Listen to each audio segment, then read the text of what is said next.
Hello, everybody. Welcome to AI Inquiry and Imagination. Doug Fisher, thanks for being here. Keep the chat going. I love seeing your thoughts, comments, reactions. Have at it. Keep the chat flowing.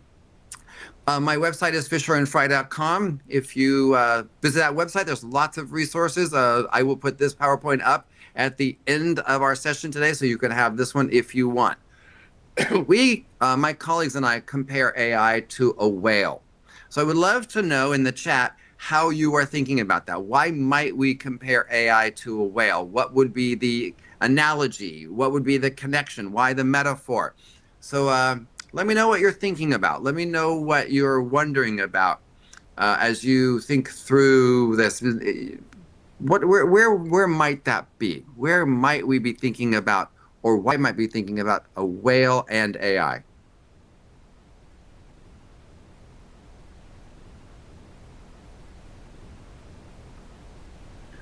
I see some Q&A. Thank you. So here's why. So I'll let you do some thinking. AI is massive, but mostly hidden, much like a whale. It's a living system, and you got to approach it with respect. AI offers opportunities to learn, but it's not fully controlled. It requires deep, sustained observation.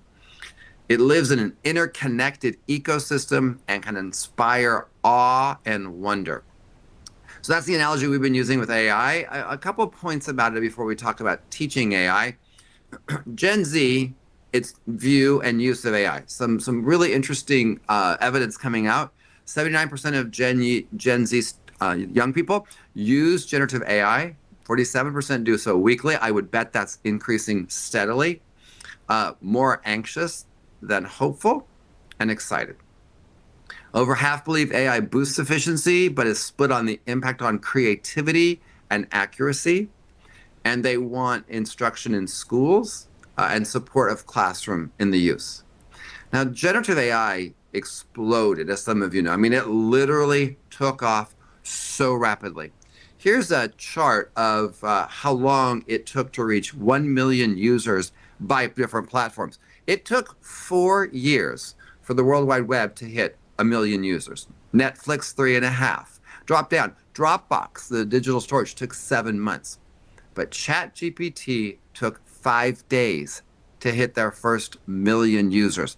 That's how accelerated this is, how pervasive in our society it is. When you look at Gen Z and how they learn about AI, the majority of them are learning it from social media. Only 15% said they learned it from educators. 46% of teens say they use AI without the teacher's permission.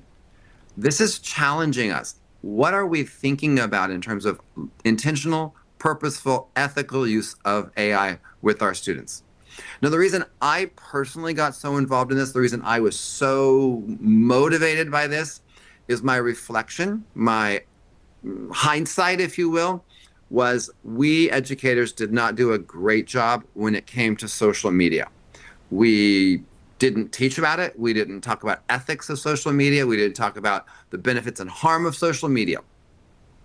We didn't know any better, but retrospect, hindsight, had we taught about social media, would we be in a better place today? So I don't want to miss that boat. I don't want to say a few years from now, I wish I would have. I wish our school would have.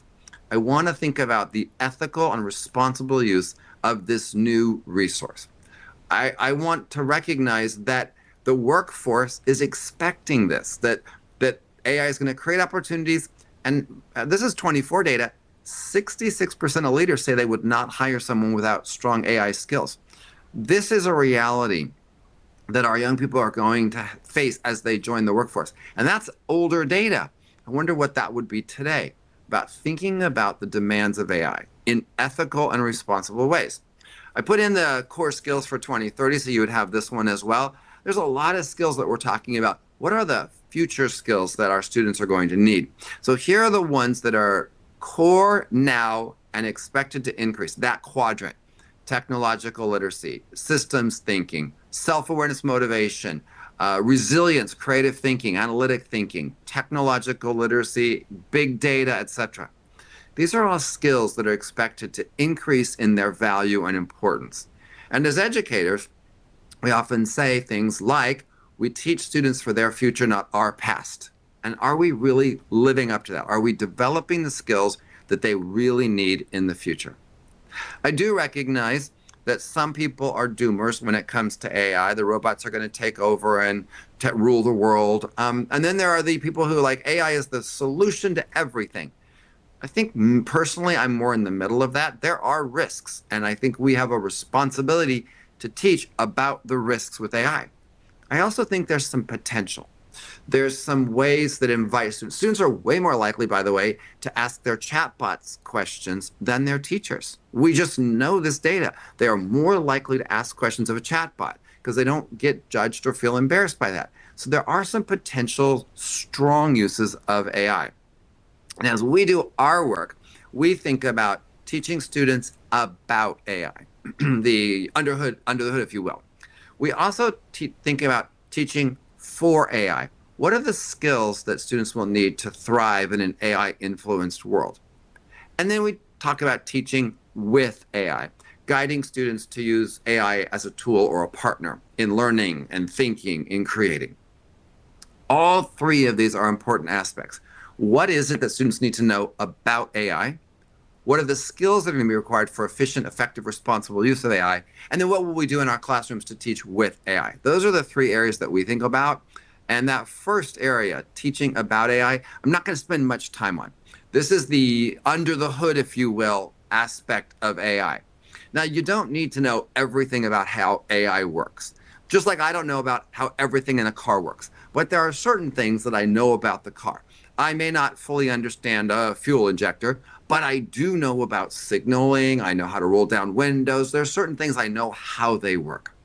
And we have argued that our students, as they get older and older, need to understand the way AI works. Where is it getting its data? What are the challenges with that? What are the hallucinations and biases that are inherent in that? Understanding a little bit about under the hood, that they understand the systems they're interacting with. As an example, here's a grades K to 12 band of a skill. For example, in grades K2, we're learning about tools. And they're exploring tools. And the skill might be to recognize that learning apps respond to their answers and their clicks. We're not suggesting that they have to go on all these AI systems, but they're understanding that these apps respond in these ways. At grade 3-5, we might move into some adaptive platforms that adjust based on learners' choices and pace. In middle school, we might move to these platforms using if-then logic. And then in high school, moving to how the platforms can be used to adjust the pace and how data shapes the recommendation. So there's a development of skills about under the hood, how AI is actually working. So I don't want to spend too much time about teaching about AI. I want to spend a little bit more time on teaching for AI, the skills. And our team has read all kinds of studies, meta-analyses, articles, because there are literally hundreds of studies around ChatGPT and other AI systems and bots influencing learning. Overall, this meta-analysis that came out in 25 says chat has a large positive impact on learning performance. The effect size is very strong. And they note it has shortcomings, such as generating incorrect answers, triggering academic plagiarism, and causing students to become dependent on technology. So although it does have the potential to improve learning, there are things that we as educators need to be careful of and cognizant about to address the shortcomings of AI. In terms of the skill review we did, so again, reading all kinds of articles about where we are with AI, some of the skills that we talk about have to do with user input, prompt engineering, dialogue, questioning, the back and forth interactions, if you will. Other skills have to do with more critical thinking. Now, again, some of these are enduring skills and some of them are new. Some of the enduring skills are being used in different ways than they might have been used in the past. Some of the skills are about the output from our AI. How do you think about verification? We play Spot a Bot at school for verification. How are you looking at critical interpretation? And then how do you make sense of the information, like data literacy, information literacy, things like that? So we have this cluster of skills, many of which were evergreen but being repurposed, and some are new. And we think about the high demand skills that teachers can teach so students become ethical and responsible users. So this is not teaching specifically with AI, it's teaching for AI. What are the kinds of skills that we need to be developing in our students? So I thought I'd show you a video. Look at the move, isn't that cool? Around what's the difference between using AI to cheat and using AI to think better? I'm Miss Holly. I'm teaching a personal finance course, and today we are learning how to create a budget for a fictional character using artificial intelligence. I think one of the biggest differences is that one is just using it to copy and paste, and the other one is to understand the subject that you're being told to study on. And how would you use it to understand a subject better? We had to do research on presidential doctrines. I use it for sentence stories to start what I need to write about. Today we'll be learning how to create a realistic personal budget using AI tools and financial reasoning while practicing responsible AI use and effective prompt writing. So I asked ChatGPT, what's the best way to be a prompt engineer? And this is what it recommended. You give ChatGPT a role, you give it a task, and then you include as many details as possible. So everyone's gonna have a different person that you're creating a budget for. So they all have different occupations, they have different hobbies, and they have a couple different savings goals. Create an initial prompt. So don't accept the first response, refine it, make sure it's detailed, make sure it's something that your friend will find helpful. Are all of your budgets accounting for savings goals?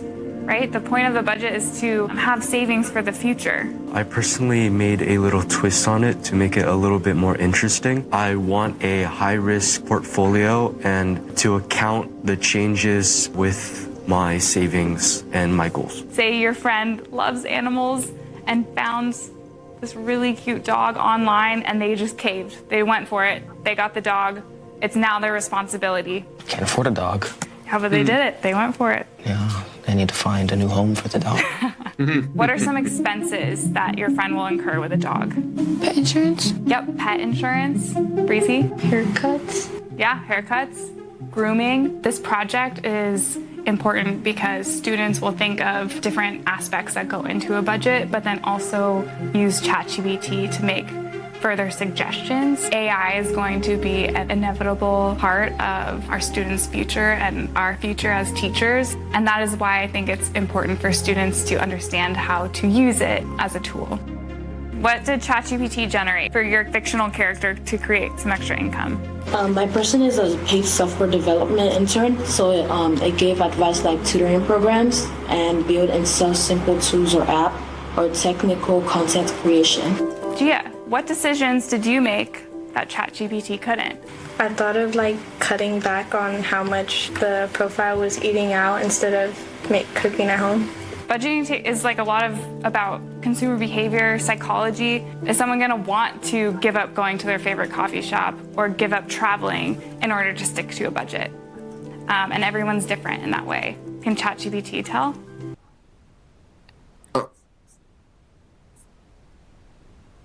What's the difference between using AI to cheat I'm not sure and what just using happened. AI Sorry to about think that, people. better?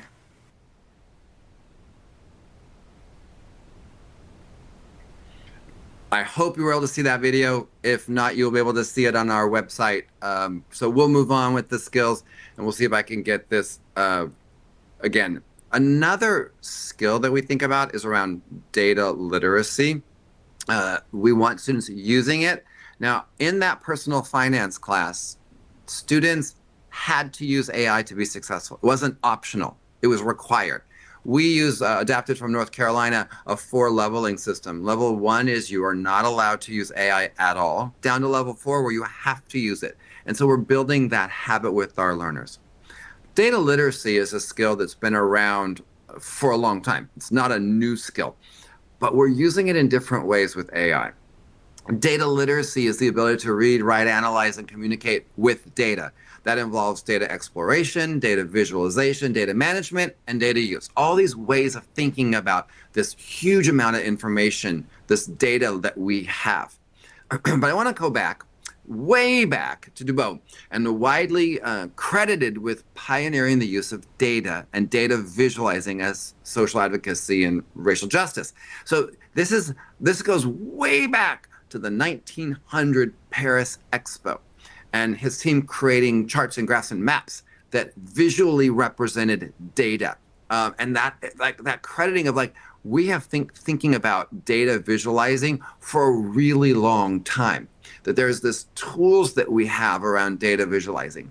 Now, those same data visualizing from 1900 are used today.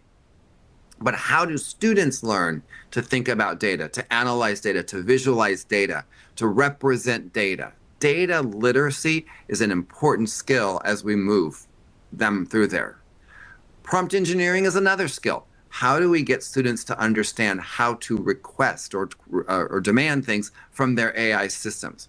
The prompt system we use is CARE by Morin. What's the context? What's the background or whatever, situation, task, audience? What is your ask? What are the rules or directions, if you will? And what are the examples? So give an example. So this prompting system is the one we use with our students. We talk to them and we have them analyze their prompt. What is your context? What's your ask? What are your rules? And what's your examples? We also have students submit the transcripts from their AI interactions so that we can analyze the back and forth, the nature of the skill development. As an example, from a teacher perspective, I am a first grade teacher working with students on phonics. I need a decodable text they can use to practice short vowel sounds. There should be 5 to 10 sentences that are focused on words with short I and E and should be about topics like dogs, SpongeBob, and swimming. The words should be simple, 3 to 4 letter words, and have clear short vowel sounds like ship, slam, etc. So there is the context, first grade teacher, the ask, a decodable text, the rules for it, and some examples. When we do these kinds of prompts, we get better output. This is from teacher's side of it to help students like you internalize that prompting so then students do. Here is another, this is from a student, by the way, the AI systems don't care what the order you put them in. So this one is an acre format rather than care format. But notice what the student is asking from AI around this prompt engineering. I'm not asking you to write me a story. I'm asking you, help me think about story ideas for a realistic fiction about a 5th grade kid who came to a new city wanting to make friends. And the reader was inspired by reading the book Wonder. So this is a student who put this in. And the AI system did not write the story for the student. The AI said, what's your main character's name and personality? What's one thing your character misses about their own home or school? Who's the first person to talk to your character? Are they friendly, mean, whatever? How does your character feel and act when things don't go as planned? And then AI says, once you answer a few of these, I'll help you turn your answers into a strong story idea. Want to give it a try? That's the more sophisticated, responsible use. A less responsible use would be to take the teacher's prompt, put it in, and let AI do all of the work. Teaching students about engineering their prompts is a skill. Now, I'm going to show you another video, I believe, about teaching with AI imaging. This competency is for our plagiarism and AI units. So the whole point of this unit as a whole really is to get students involved in using AI such as ChatGPT, such as Canva, and getting them comfortable with it, because there will be assignments throughout our year together where they will have the opportunity to use other AI models as well. We have to generate an AI image of whatever we want, and then we have to explain how the image came out, so if it met what we wanted or if we liked it better or less, by using Canva AI. As the English department as a whole, we decided that we will start the school year teaching students about plagiarism, how to cite properly, as well as talking about AI, how to use it ethically, and how to use it as a resource and a support for learning rather than it taking over their entire learning experience. One of the articles I read, it showed how a school valedictorian used it for their speech, but they didn't cite the text, and so that's always important. Let's go back here. Acting as a What were we talking about during the directions? Let's provide some more details though. What do you want to see? The image I chose was butterflies because in a grassland with flowers, I did not expect the image to come out like this. I thought it would be more realistic. But I am very pleased with how it came out, and I thought it turned out very alluring and pleasant. I want it to be a fun experience for them and just to really get them to understand the ethics behind AI and how to use it appropriately so that they can be successful learners in the 21st century. That's the goal, always. So. And then we're supposed to explain how AI can impact the student in the world. Personally, I think that in school it can be used, and I think that maybe in the future teachers might use it more. But we also need to be able to learn without it because it could take away from our learning experience if we learn to just look it up instead of learning it ourselves. So I hope you're seeing students interacting with AI and analyzing the output and making decisions as prompt engineers. And part of that prompt engineering, I got a couple comments about chat as an example, and we use a system where it doesn't add to the corpus. It doesn't add. It's not used for training data, so there's a little bit more protection. And one of the things we teach students when we talk about under the hood is about privacy and what you put in these systems and how much you share. So those are important considerations in the how we teach about AI. What is the under the hood parts of it? But in that video, I hope you were seeing students generating images and learning that not all the things they say visually are actually true, that images can be manipulated, and they need to learn how to spot that. A more general one that is being repurposed a skill is curiosity. How do we maintain that curiosity? Young children, super curious, millions of questions a day they want to ask us about. And it appears that as they get older, they become less curious. They become more compliant. So how do we maintain this curiosity? And how do we maintain and build their interest in the world? And one of the risks, of course, is that if it's just search it, have your AI write it for you, we actually might get some results of being uncurious or not caring about the content or curriculum. How can we build experiences for learners where we foster curiosity, where we talk through curiosity, where we build their thinking about the world? This is another piece. This one came out in 2024. They argue that AI misuse stems from human behavior about being lazy, cognitive shortcuts. And it can introduce risks of diminished creativity, diminished analytic thinking. So we want to think about the over-reliance on AI dialogue systems. And there are good studies that say we should be careful about the kinds of tasks we put in front of learners to ensure that we don't diminish their creativity and curiosity, but expand it and grow it. The fact is, our students are already using AI. They, by and large, feel distrusted by it. They don't feel like they've been taught about AI or expected to use it. And when we do, we have to be careful around the creativity and the thinking. Again, to mitigate these risks, it's essential to integrate AI dialogue systems in a balanced manner that promotes development of critical and analytic thinking skills. So they're arguing again, how do we allow for the use and teach it in ethical, responsible ways?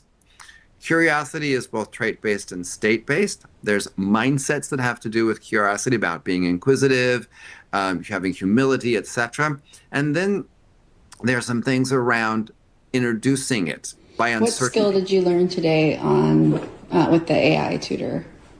Simple algebra. How old are you? 9.5. Okay, what grade are you going into? 4th grade. Prior to working with the AI math tutor, did you know anything about simple algebra?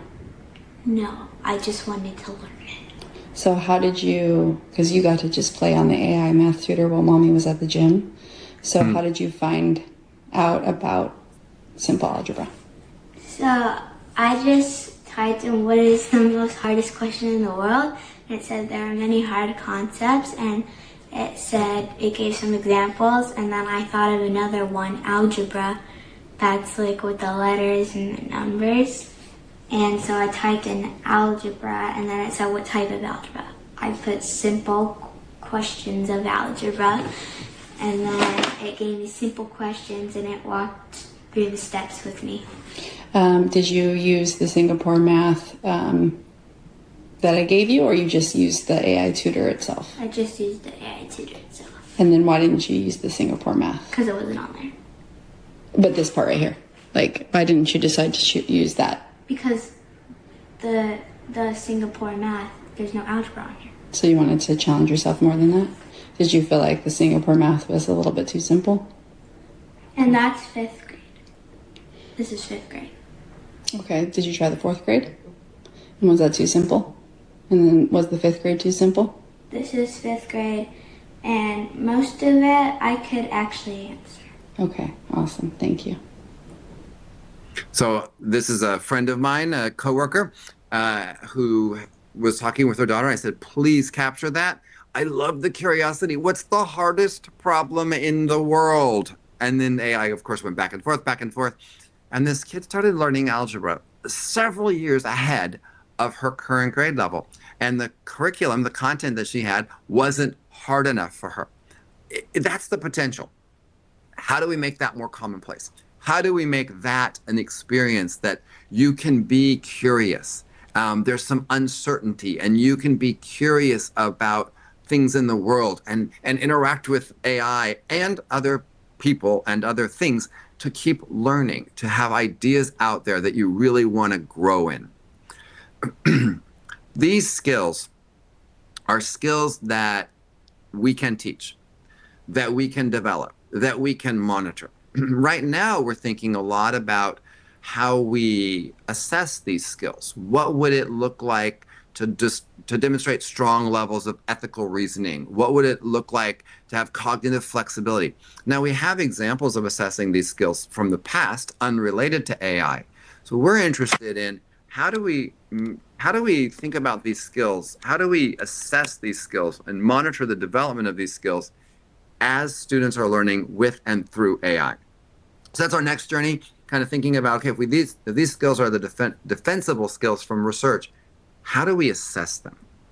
But I want to move on from teaching about AI, teaching for AI, and spend a little bit of time on teaching with AI.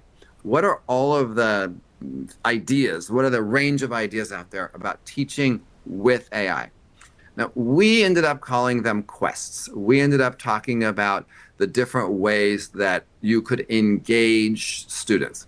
Now, some of you remember a long time ago, there was something called a web quest. When the World Wide Web was new to schools, Bernie Dodge started saying, we can go on quests, which are controlling an environment, that here's the quest you're going to go on the internet. So this idea of a quest has been around for a while. It's more than a task. It's a structured learning experience. And for us, these quests with AI have students use AI to inform and support their thinking, to not do the work for them, but designing quests for students to go on journeys. And there are all kinds of ways to think about the quests, and I put several of them here. And for example, there are anchor quests and clarity quests and growth quests and perspective quests and reverse quests. And we started designing different journeys using AI, and thinking about how teachers could structure lessons that use the skills, but then build for learning. For example, an anchor quest. So making meaningful connections. So if you're talking about fractions or main idea or character traits or the structure of your essay, you might go on this anchor quest. What am I learning now? What's something I've already learned? What's something that's similar or different? And what are the actions or anchors for this? How could I anchor this learning? And we've had students take on these anchor quests and really start building their knowledge about what they are learning, recognizing things they already know, what's their experiences or past lessons, and then having AI help them find examples, helping them dig deeper. And so an example of a task card, write down a topic that you're currently learning about, Use AI to help identify something similar to what you've encountered before. Analyze how they're alike and different. And then consider this contrast to strengthen your understanding. And then there's a sample prompt. That's a lower level, grade level prompt. And what would you gain from comparing these two things to anchor your understanding? It's essentially activating and building background knowledge through this anchor quest. Another kind of quest that we think about, some of these quests are bigger journeys. So what we started looking at is what that skill progression of that quest would look like. So what would be reasonable to do in a K2 classroom versus a 3-5 classroom versus a 6-8 and then 9-12? What are the variations in tasks? And we started thinking about not limiting our AI work to high schoolers, but being careful and protected with our young kids about AI. And if you haven't read the studies, young children tend to believe that AI is alive and real and that it has emotions and feelings. And so we have to help young people understand what it is and what it isn't. We play, as I said earlier, we play Spot-a-Bot. It's a super fun game. Students love this. We spend a lot of time on it. Is this AI generated or not? How do you know? What are the indicators that you think this might not be human created? For example, here are two images. Which one was created by a bot and which one was not?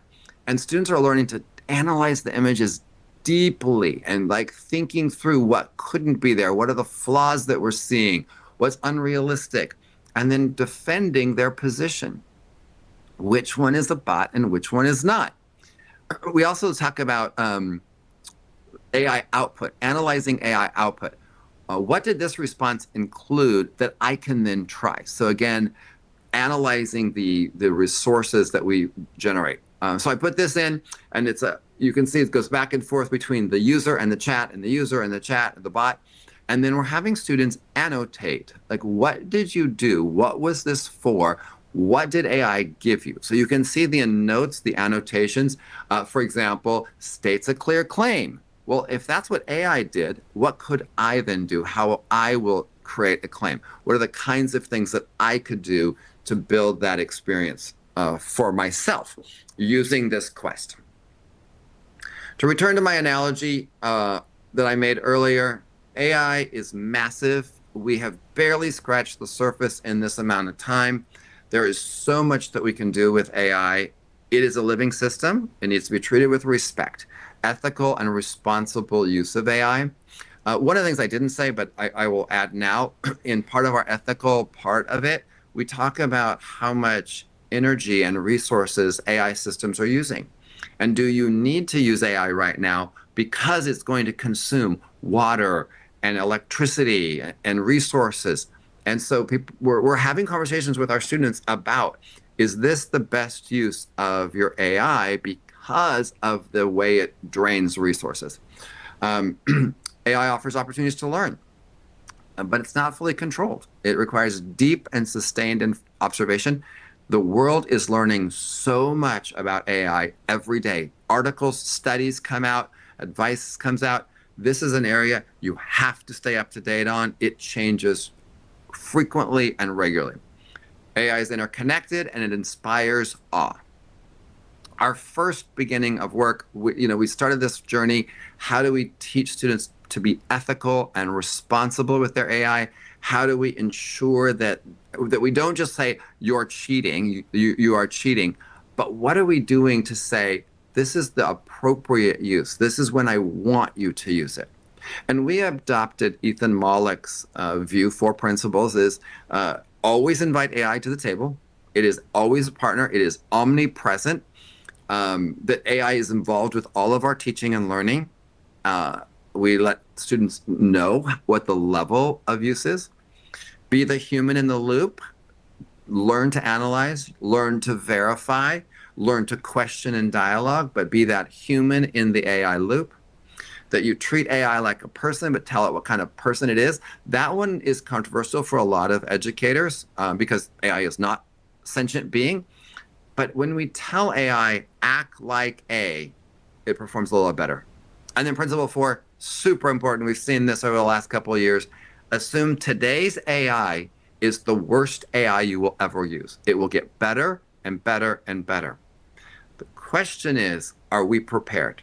The question is, are we preparing students for this AI enhanced world? Or 5 years from now, are we going to look back and say, I wish we would have.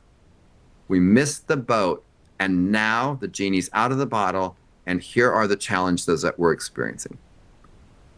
So I got a couple of questions, and I was going to respond to those. And I wanted to think through the couple of questions. One question is around the ethical use and teaching about privacy. And yes, that is part of the under the hood work we do with students. Is you're putting information out there. And by the way, we should have done this with social media, and we missed it as well. You're putting all this stuff out there, images, etc. And we wish we would have. So I wish I want to highlight that one. How do we respond to students who do not want to use AI? And especially around images and art. I saw that question in there as well. We at our school, we say, it does require parent permission. We will have alternative assignments if they don't want AI. We do talk about learning with and through AI and learning to analyze and critique AI. So far, like in this whole school year, we don't have any students who have opted out, although it's in our student handbook that they can opt out. I saw the environmental concern as well in that question, and we do lessons when we do under the hood work. AI consumes a lot of resources. Do you really need to use it right now? I saw another question about AI impacting resources, and if you've followed the energy consumption of AI, it is huge amount of energy and water to run it. So we talk about that with students, and we look at the statistics of you build this giant plant of data management. Here's how much energy it's consuming, and what's renewable, what's not renewable, etc. So that is part of our sustainability conversation. And the videos, I saw a question about the videos. Yes, the videos will be available. They are also on our YouTube channel. If you write Fisher and Fry, F-R-E-Y, and on channel, you'll see the YouTube videos. Those videos are on our YouTube channel as well. Let's see, next one. Yes, and I saw a comment about revising prompts. I appreciate that. We need to teach students that AI is not a Google search. You don't put one thing in and accept what comes out. You go back and forth with your AI. Here's an interesting study about this back and forth about revising prompts. It was called emotion prompting, and these researchers studied the addition of a line that was supposed to be emotion regulation kinds of things, or self-assessment, self-monitoring kinds of psychology. So for example, you write a prompt and then you say, this is really important for my career.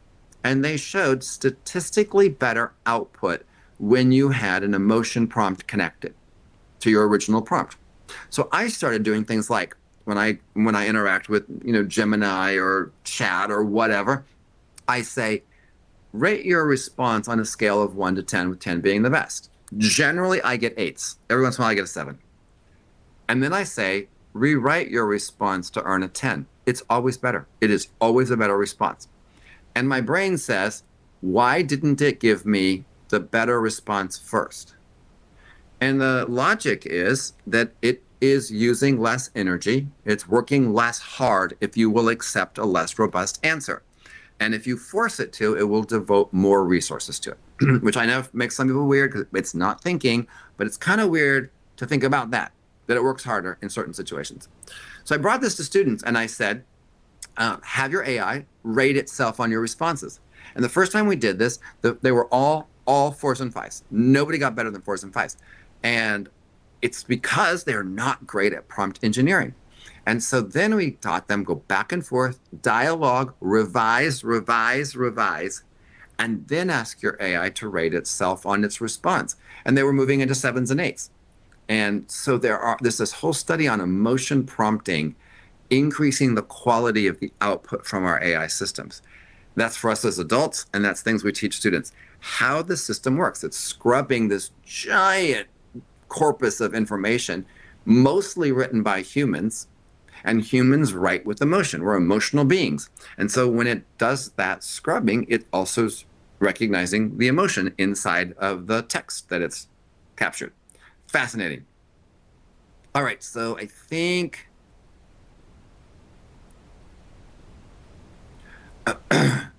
safe tools. So I appreciate that comment about safe tools.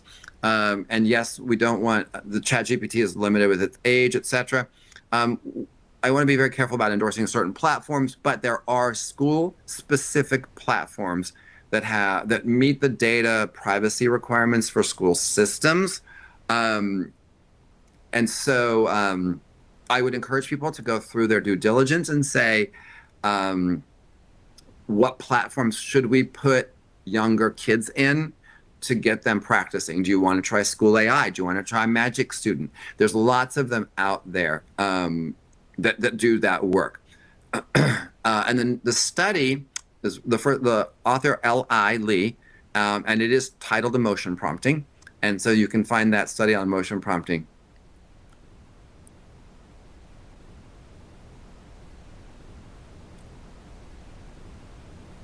I saw that one. Yes, the videos will be available.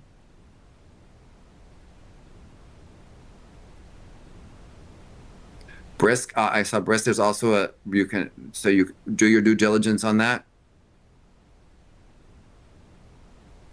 Then where is the field of AI readiness research headed in the next 5 years? And so bias and especially in cultural differences is a very hot topic right now because it's scrubbing from a corpus that's biased, so it's going to produce bias. How do we address that? One of the areas of study that's really getting hot in AI right now about readiness is how do students incorporate it into their daily habits and not become dependent? Like, where's the value proposition? How do we maintain curiosity is one of them. I don't see a lot of early childhood studies right now with AI, although I do know a lot of parents that give their kid their phone and there's an app on it with AI. I watched 6 and 7 year olds using it, and I don't know because we don't have enough evidence right now. And the question about should schools have a data literacy class to teach AI, or is it incumbent on teachers? My position is that we all have to do AI work. I mean, back in the day, we had a technology or a computer room, and we went to there and we used computers in that room, but not in the regular classroom. And then there was so much technology that we all use it right now. And I think that's where we're going to go with AI. Right now, probably there are some lessons about AI, ethical, responsible, whatever. But I think you're going to see that it is just becomes part of every lesson. I was in Taiwan in the summer, and there was a conference, and one of the countries there had new textbooks that were being released in the fall that had AI launches on every single page of the approved textbook. And it was a tutoring system that wouldn't, and I can't read it because it's a different language that I don't read. And so, what they told me is when the student launches it, it does a bunch of prompting back and forth with the learner, and it will never give them the answer. It just keeps prompting and prompting and prompting. So you're going to see all kinds of new ways that AI is getting incorporated, that all of us are going to be involved in this. In terms of best platforms for high school, it's hard for me to recommend specific platforms, but there are some really good ones out there that cause more of a Socratic approach to interacting with information, not a telling approach. I think that's a good thing to look for. Right now, there's all kinds of startups, all kinds of energy. I think we're going to learn more about which platforms are most reliable, which are safest, and where we can have students in them. We currently use ChatGPT at our high school. We have it we have the business protected version, so their student, what they put in will not go to the big corpus of information. So that's the current one we use, although there are many good ones. That's all the questions I see. If there are any questions, have it in the box. If not, thanks for hanging out with me. Thanks for considering the ways in which you support learners. in their growing use of AI and feel comfortable yourself using AI. I focus mostly on students today, but by the way, there's a whole bunch of teacher jobs and leader jobs that we can get support from. And I think we should. Like, we should figure out more ways to use AI so we can spend more time with our students. The digital divide. So super interesting. The study that came out, says that the US is actually a relatively small user of OpenAI, that around the world there's a lot more. And so we're seeing a lot of worldwide use, which I think is super interesting to think about the digital divide. Although there was a study done of 8,000 college students, and they correlated the number of smart devices that a person owned with their support of and use of AI.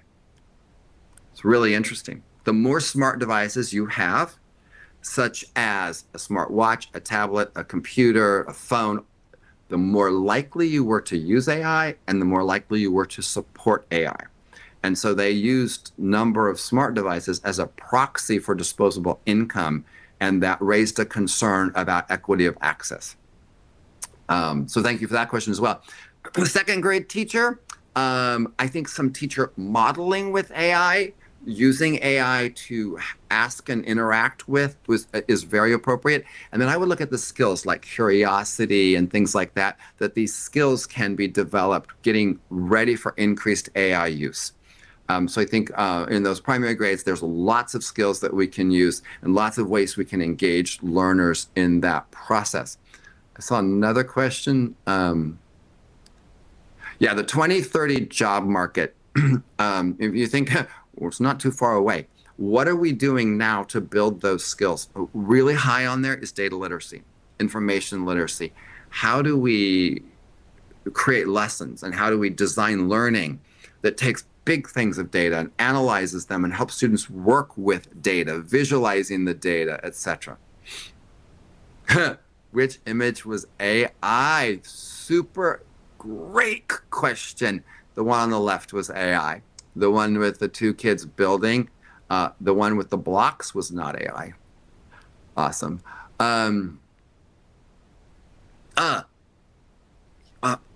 Interesting question around the massive layoffs because of AI.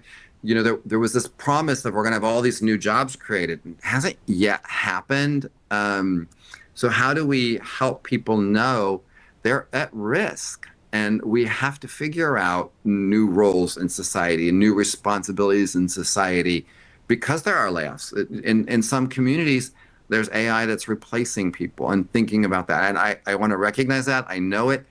And the evidence suggests that if students aren't growing up with good AI uses, they're not going to be employable in the future. So I hope you're hearing there's like this boomer doomer. There's possibilities and promises, and there are risks with this, like there were with all the other ones. I wrote a while back that a major technology innovation came in. Students were not happy. Faculty were not happy. We should not have this technology, etc. And that was in the 1800s when they installed chalkboards at Yale University. Students walked out, faculty refused to teach because of chalkboards put in classrooms. And you can argue good and bad because, you know, facing front and everyone directed and the teacher stuck there, etc. However, we have a hard time as a profession when new technology comes in. It takes us a while to figure out what is a reasonable use of this new technology. How do we embrace it? And how do we manage it? That happened with TV in the classroom. That happened with internet in the classroom. That happened with social media. And now we're confronted with a global technology change around AI. How do we ethically and responsibly address this? And I think before it's too late. The reality is the genie's out of the bottle. As I said before, students are already using it. Most students were using it way before their teachers. And how do we build their skills to use it in ethical ways? Thank you for that question. Policies. I saw another question about policies. about policies. So we do have technology use policies. We have acceptable use policies. We had to revise our attribution of source and plagiarism policies. We had to create a scaling system of when you could and could not use AI. Those are all things that we had to think through. All of them are tentative, by the way, because the world keeps changing and how our thinking around AI has changed them. Now, buy-in from the community. We do have information sessions, family nights, where we talk about the risks and benefits, the potentials around AI. I also saw a question about virtual schools and proper AI use. The studies show, not specific to AI, but the studies show we will all do things in the most expedient way possible, even if it didn't cause us learning. So for virtual schools, we started having students do more recordings. We do triangulation. So yes, you took a test, an exam, but I'm going to ask you for some evidence for these 3 questions, or I'm going to interview you for these questions. So we're seeing some innovations. What's super cool, AI can generate AI-resistant assessment items for you. So you can tell your AI, here's my content, here's my standards, here's what I'm teaching. How can I assess this in a way that would reduce the likelihood students could use AI to answer? Because AI can answer that too. So we've had a lot of fun with AI-resistant, and I won't say AI-proof assessments, AI-resistant assessments, and a lot of practicum kinds of things, like apply this and show me that you can apply it. In our virtual program at our school, we have a lot of students doing more videos of themselves, privately sharing with the teacher. Here's me doing this, like in me personally doing it. Thank you. And I think I'll finish this comment. We're all in this together. Everybody sharing ideas, putting things out there. So you'll have this PowerPoint, take it apart, share it with educators. You have our YouTube channel, use the videos. Then write back and say, hey, we added this to it and it really worked for our students. All of us are in a learning curve about how do we embrace the whale, understand more about that whale, and recognize that there's a lot we don't yet know, that it's coming, we're learning every day, and our students are already using it. We have to develop their ethical use. All right, everybody, thanks for hanging out with me. Thanks for your afternoon, evening with me. Appreciate it.